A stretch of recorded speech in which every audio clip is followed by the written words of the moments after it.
Hello, Hungary. It's incredibly good to be speaking to you today from London. I should be with you in Budapest, but I'm afraid that I'm not. But I am delighted to introduce the Hungarian edition of my book, East West Street. It tells the story of four individuals, two crimes, and one city. The city, of course, is Lviv, today in Ukraine. It used to be known as Lvov, and before that, Lemberg. The Italians call it Leopolis. It was, in 1904, the city in which my grandfather was born. It was part of the Austro-Hungarian Empire, of which, of course, you in Hungary and in Budapest know a great deal.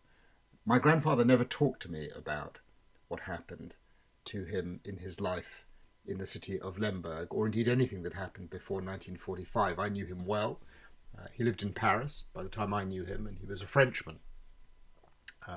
We were very close. We spent nearly 40 years together, but he never talked to me about the war or what happened before the war.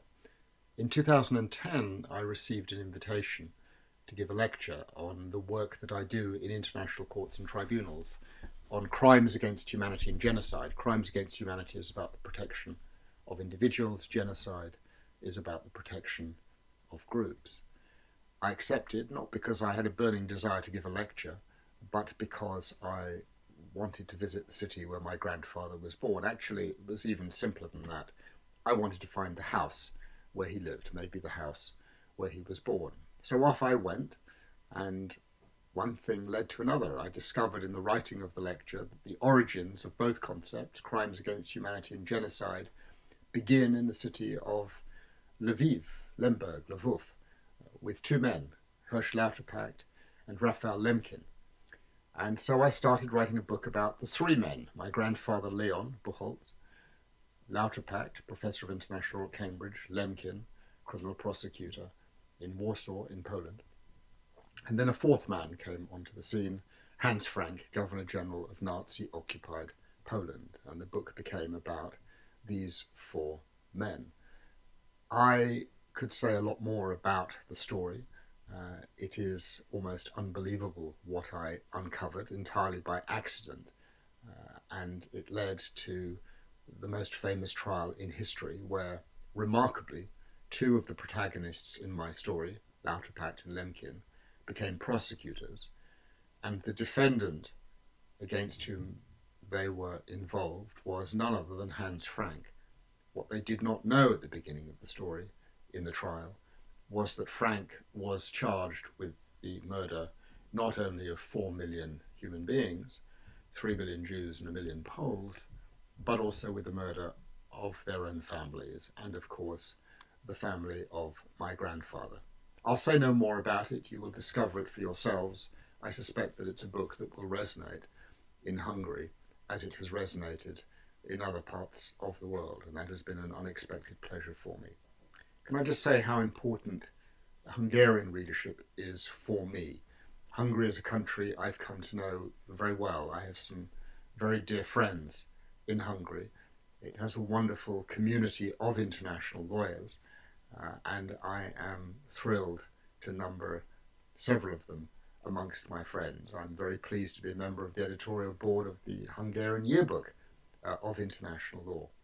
But more to the point, when I was a young international lawyer, now nearly 30 years ago, in the early 1990s, I was hired by the Hungarian government to do what would be my first case at the International Court of Justice. As many of you will know, the first time you do something, it sticks in your memory.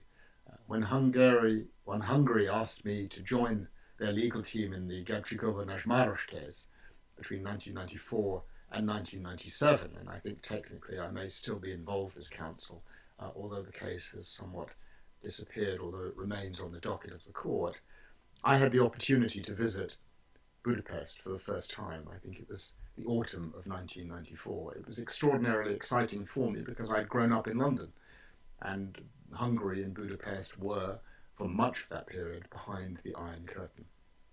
And so to visit Budapest, to come to Hungary, was enormously exciting. I had met some years earlier a young Hungarian international lawyer, my dear friend Bolly, and we had met in a moot competition in The Hague.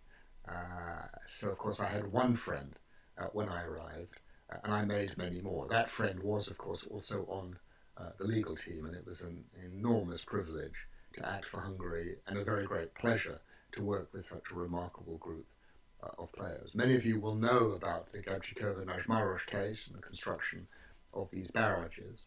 Suffice it to say, the case went to court. I think in the circumstances, Hungary did pretty well in the case. But more significantly, that judgment in that case in 1997 became the first major modern judgment on what we now know as international environmental law. It was a case ahead of its times. I, of course, should be with you in Budapest this week. I'm not because of coronavirus, because of COVID-19.